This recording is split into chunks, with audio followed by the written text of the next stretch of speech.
So we've looked at cannibalizing arguments, self-refuting arguments. We've looked at confused arguments for relativism. Here are just some direct objections to cultural relativism or moral relativism more generally. First of all, A, if moral relativism is true, if cultural relativism is true, any act can be right as long as the culture approves of it. Or subjectivism is true, any act can be right as long as you approve of it.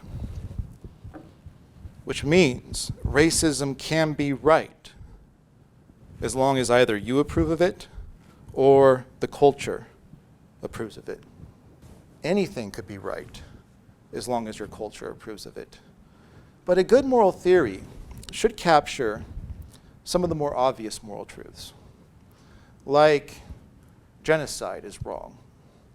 And a cultural relativism implies that genocide could not only be morally permissible, it could be morally obligatory if you happen to be in a culture, to live in a culture that approves of it.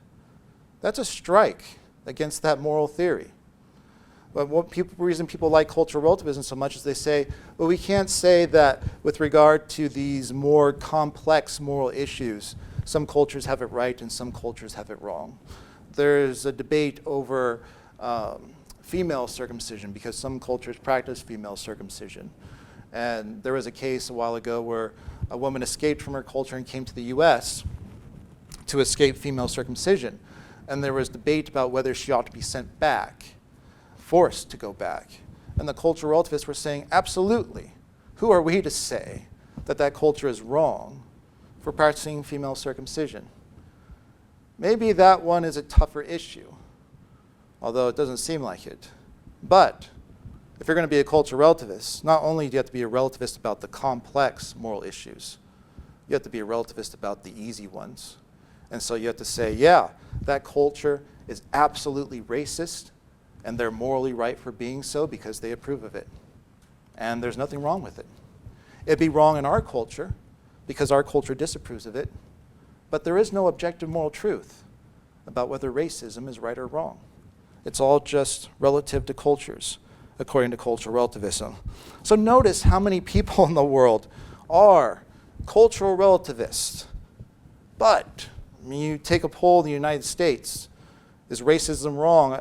99% of the people would say absolutely. Yet more than half of them are cultural relativists. How are they pulling that off? They haven't thought through what their cultural relativism commits them to. Most cultural relativists, at the end of the day, are going to try to latch on to some objective moral truths. And then when they do that, their cultural relativism crumbles. There's that problem, and then the no moral progress problem for cultural relativism. So this is B on the lecture outline. If cultural relativism is true, then the culture can't make moral progress when it goes from doing one thing to doing another thing. So take slavery in the US. Cultural relativism is true. Any act can be right as long as the majority of the culture approves of it. Which means as long as the majority of the culture approved of slavery, when slavery was being practiced, according to the cultural relativists, it was morally right. And then when it became abolished and the majority of the culture disapproved of it, it would turn out that the United States was right for abolishing it.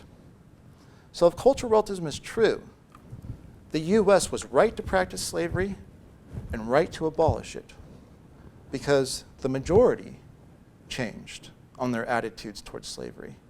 But if there's any clear case in history where a society went from doing something wrong to doing something right, seems like it's slavery.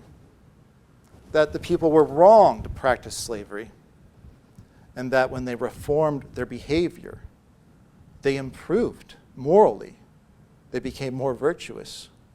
But that's only possible if there's an objective moral truth, a universal moral truth that applies to all people at all times, that says treating people like property is wrong, regardless of whether your culture approves of it, regardless of whether you approve of it. So most people would agree. I mean, there's hardly anyone I know who would disagree with the idea that the United States made moral progress I should say there's no one I know that would deny that the United States made moral progress with the abolition of slavery. It seems pretty clear the United States did. But cultural relativists have to say, no, they didn't. In fact, cultural relativists say, don't think your culture is right and other cultures are wrong. That's arrogant. That's imperialistic. You're not wrong, you're just different. Or they're not wrong, they're just different. But then they have to say that about the past too. How dare we think our culture is right for not practicing slavery and those other cultures were wrong in the past? They're just different. And if you hold to a moral view that requires you to say that, then your moral view is very implausible. Most people aren't willing to accept it. And because most people aren't willing to accept that, because most people are willing to say, yeah, that seems like a moral improvement, most people are really committed to moral objectivism. They just don't realize it.